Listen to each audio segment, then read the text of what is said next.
क्रांति हम जानते हैं और हमारा कोई भी जो उत्सव होता है वो ऐसे ही नहीं रख लिया जाता। हर आपको मालूम है हम बेसिकली प्रकृति पूजा करते हैं, हम प्रकृति से जुड़ते हैं। तो साहब ये जो मकर संक्रांति है ये जो सनातन जो है तो उसमें ये रबी की फसल की कटाई होती है, गन्ना, सरसों, जौ। तो उसके चलते पूरे देश में देखिए आप अलग-अलग नाम से, कहीं पोंगल और कहीं बिहू, तो कहीं लोहड़ी, तो कहीं ऐसे करके, कहीं उत्तरायण, ऐसे करके मनाया जाता है। देखिए, बात को समझें। मुझसे कई लोगों ने ये सवाल किया, पिछले दिनों में आप व्यूअर्स ने सवाल किया कि साहब जो जैसे कि उत्तरायण जिसे वास्तव में होना चाहिए था वो तो 22 दिसंबर को हो गया। 22 दिसंबर को सूर्य ने अपनी चाल बदल दी और उत्तरायण हो गया, यानी उत्तर की तरफ चल दिए। देखिए आपको मालूम जो सूर्य है वो टॉपिक ऑफ कैंसर से लेकर टॉपिक ऑफ कैप्रिकॉन तक ऐसे मूव करता है। तो जब वो दक्षिण की तरफ जाता है तो दक्षिणायन कहलाता है 6 महीने, जब उत्तर की तरफ जाता है तो उत्तरायण कहलाता है। दक्षिणायन के दिन बहुत शुभ नहीं माने जाते। आपको याद है भीष्म पितामह बाणों की शैया पर लेटे थे, युद्ध समाप्त हो गया था, पर उन्होंने कहा था अभी सूर्य दक्षिण में है, जब उत्तर की तरफ उत्तरायण होगा तब मैं प्राण त्यागूंगा, शुभ घड़ी में त्यागूंगा। और उत्तरायण होते ही उन्होंने प्राण त्यागे। तो उत्तरायण हमारे यहाँ शुभ माना जाता है क्योंकि उस दिन से दिन बड़े होने लगते हैं। अब लोगों का कहना है कि साहब उत्तरायण तो 22 दिसंबर को हो गया। आप इसको समझ लें। देखिए मैं आपको आज जिसको विंटर सॉलिस्टिस कहते हैं, आप अगर इसको जरा से आप समझेंगे तो आपको नजर आएगा कि साहब सनातन का कोई मैच ही नहीं। देखिए बात हो रही सब सारा खेल सूर्य का है, आप समझे। आपको मालूम है कि सनातन में मोटे मोटे 6 दर्शन हैं, जैसे न्याय, वैशेषिक, सांख्य, योग, मीमांसा और वेदांत वगैरह। नास्तिक दर्शन भी कहलाते हैं, जो वेद पर यकीन नहीं करते, वो चारवाक, जैन, बौद्ध इसी परंपरा में इसी सीरीज से आए थे, इसलिए इनका ऐसा नाम लिया। लेकिन हर दर्शन में आपने देखा कि शिव, विष्णु, गणपति, सूर्य और इसका वो शक्ति, इन पांचों को आप हमेशा ही बेसिकली 5 तत्व जो होते हैं, जिसमें शिव पृथ्वी का, विष्णु आकाश का, गणपति जल का, सूर्य वायु का और शक्ति अग्नि का प्रतीक है। तो आपको मालूम है कि किस तरह हमारे आदि शंकराचार्य ने सारे जितने शैव, वैष्णव, शाक्त और गणपत्य और सौर और कौमार, सारे जितने अलग अलग मत थे सबको एक कर दिया अपना अद्वैत वेदांत देकर। भाई उन्होंने बहुत बड़ा काम किया।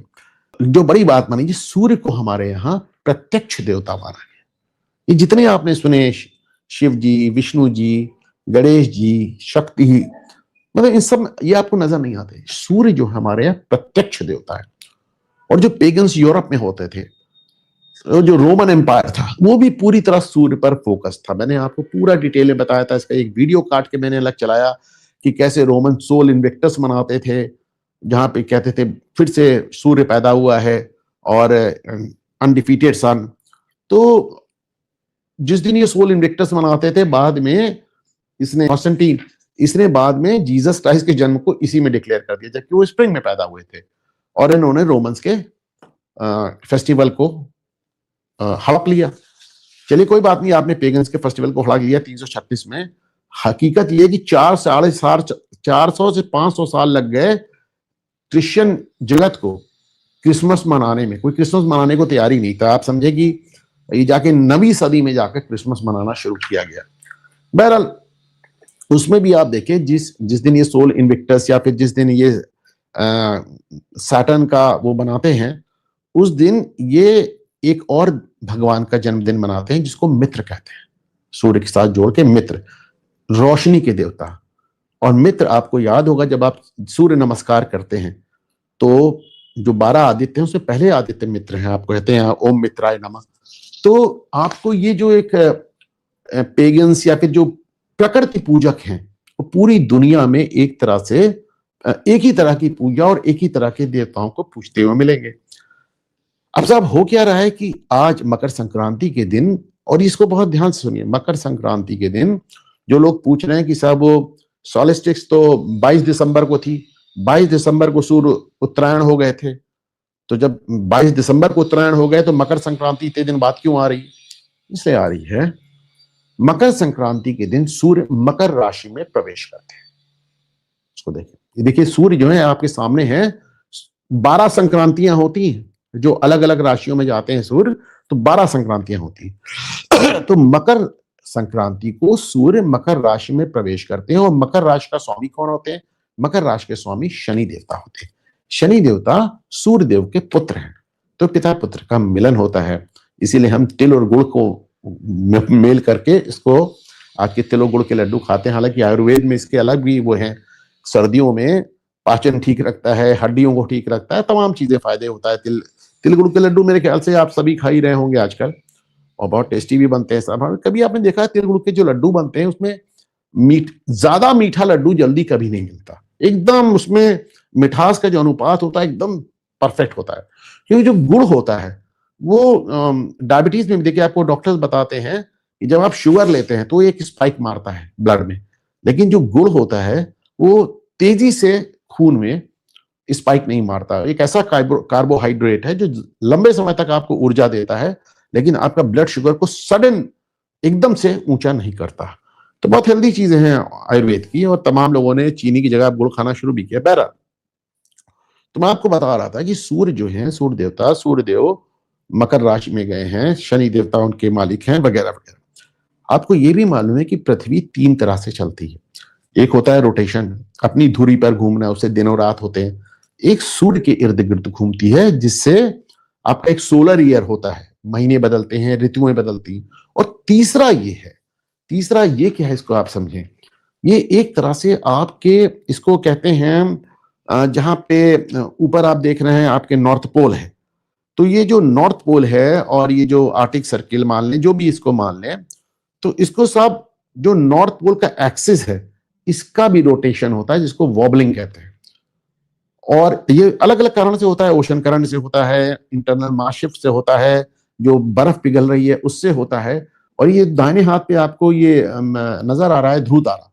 ये ध्रुव तारा हमेशा यही नहीं रहेगा, एक दिन वो बगल में आपको देखिए 2 अलग अलग तारे नजर आ रहे हैं। इधर दाहिने हाथ पे ध्रुव है और बाएं हाथ पे आपको ये जो जिसको वेगा कहा, ये अभिजीत तारा है।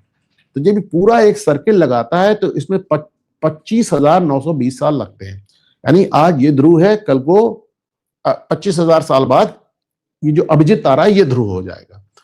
तो ये जो एक पूरा एक आप देख रहे हैं ये चेंज, इस चेंज के चलते आप अगर कैलकुलेट करेंगे, इसको बैक कैलकुलेट करेंगे, तो आपको समझ में आएगा कि साहब करीब करीब 1700 साल पहले आप मान के चलें कि हमारी मकर संक्रांति जो थी वो 22 दिसंबर या 25 दिसंबर को ही पड़ रही थी, आज से 1700 साल पहले। और फिर 25,000 साल के बाद हम वहीं पहुंचेंगे।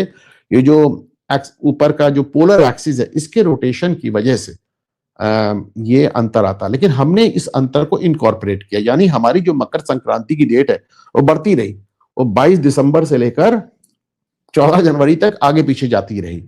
अभी भी आप देखें दुनिया में अलग अलग आप देखेंगे कि अलग अलग दिन इस दिन को मनाया जाता है। ये आप मान के चलें 21 दिसंबर से लेकर 24 दिसंबर तक अलग अलग जगह ये जो विंटर सॉल्स्टिस होते हैं ये अलग अलग दिन पड़ते हैं। तो हमने हमारा जो, चूंकि हमारा ज्योतिष शास्त्र इतना ज्यादा इवॉल्व था कि जैसे जैसे ये 2,500 साल 25,000 साल का अंतर बदलता चला गया, हम अपनी ग्रहों की गणना भी बदलते चले गए और हमारी मकर संक्रांति शिफ्ट होती गई। आप उनका जोडियाक साइन देखेंगे तो सैटर्न वो वहीं का वहीं पड़ा है, वो कहीं हिलने डुलने वाला 22 तारीख को, तो 22 तारीख को ही होना है। तो ये दिखाता है कि साहब हमारा जो खगोल शास्त्र था बहुत जबरदस्त और बहुत आगे था। आज मैं देख रहा था कि कुतुब मीनार अक्सर कहा जाता है, तो अब एक बात इस निर्विवाद रूप से साबित हो गई है कि मुगलों की द्वारा बनाई नहीं है। एक कायदे की मस्जिद तो अपने यहाँ बना नहीं पाए, हमारे कुतुब मीनार क्या बनाते। एक चीज देखें आप, कुतुब मीनार के सामने मुगलों ने एक मस्जिद बनाई जिसका नाम है कुव्वते इस्लाम। कुव्वतुल इस्लाम मस्जिद ढह गई, कुतुब मीनार आज भी खड़ी। जो मुगलों ने बनाया तो ढह गया, कुतुब मीनार आज भी ठहरे। अच्छा, कुतुब जो वर्ड है, कुतुब का वर्ड होता है, इसका मतलब ही होता है धुरी, पोल जिसके इर्द गिर्द घूमता है। तो माना जाता है कि साहब ये कुतुब मीनार नहीं है, ये हमारी अपनी नक्षत्रशाला थी। और इस तरह भी समझ में आता है आपको कि कुतुब मीनार का जो कस्बा है वो महरौली है। आपने देखा महरौली का नाम सुना है? महरौली जो है अपभ्रंश है, उसका ओरिजिनल नाम था मिहिरावली। मेरा वली कौन थे? वराहमिरी, जो राजा विक्रमादित्य के यहाँ एक बड़े खगोल शास्त्री थे। तो ये दिस जस्ट शोज कि साहब हमारा जो खगोल शास्त्र था या जो हमारी गणनाएं थी और किस तरह हमारा मकर संक्रांति लगातार बदलता रहता है, किस तरह अलग अलग तिथियों में आपका मतलब जो क्रिसमस है वो 25 को पढ़ना है तो 25 को पढ़ना है। हमारे यहाँ देखिए आपका जन्मदिन है, आपका जन्मदिन हर साल हिंदू तिथि के हिसाब से अलग डेट को पड़ता है, हर साल अलग डेट को पड़ता है। तो हम ये तमाम मूवमेंट्स को हम फैक्टराइज करते हैं, इनकी औकात नहीं, इन्होंने हर चीज जोड़ ली। 7 तारीख को जन्म, 7 फरवरी को जन्मदिन, 7 फरवरी को जन्मदिन, 25 दिसंबर को जन्मदिन है, 25 दिसंबर को जन्मदिन है। इनसे बेहतर तो वो इस्लाम की गणना है जो कि चांद के हिसाब से मूव करती रहती है। बहरहाल आज मकर संक्रांति थी, आज स्नान हुआ, मैं आपको वीडियो दिखाता हूं, लेकिन एक चीज देखें आप, इस वीडियो में ये इसको संगम नोज कहते हैं। पता नहीं शायद इसमें आवाज होगी, मैं बोल नहीं पाऊंगा। तो संगम नोज कहते हैं, बाएं हाथ से इधर से कानपुर से होते हुए गंगा जी आ रही, दाहिने हाथ से दिल्ली से होती हुई यमुना जी आ रही हैं और वहां पे स्नान होता है जिसे संगम कहते हैं। लेकिन सारी भीड़ संगम नोज पर है, उसके पीछे आप आएंगे तो इतना बड़ा एरिया है कि आपको बहुत खाली मिलेगा, जबकि तकरीबन 1 करोड़ लोगों ने आज स्नान किया। वीडियो देखें।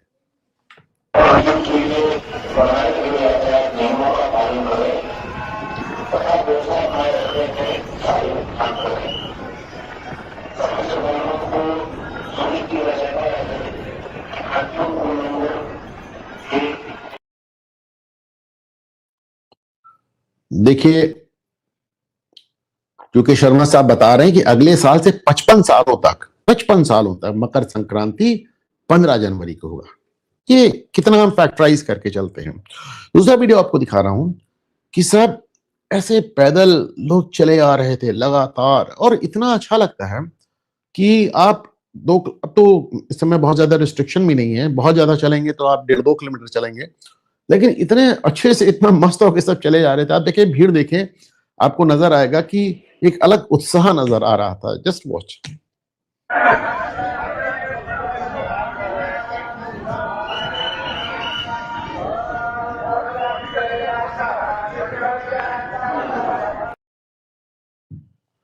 मतलब लोग पूरा ग्रुप में आते हैं, गांवों से आते हैं, ट्रैक्टर्स से आते हैं, 5 लोगों का ग्रुप से लेके 500 लोगों के ग्रुप एक साथ है।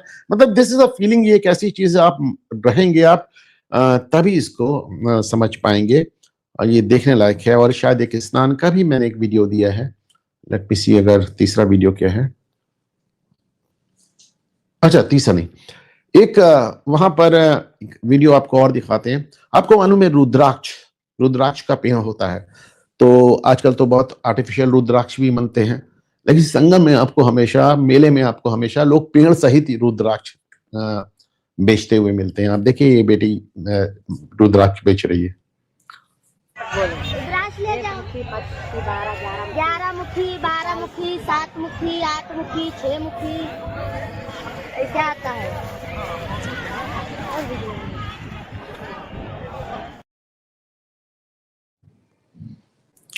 11 मुखी, 7 मुखी, 8 मुखी, 1 मुखी रुद्राक्ष भी बेच रही है, जो बहुत ही रेयर होता है कहते हैं।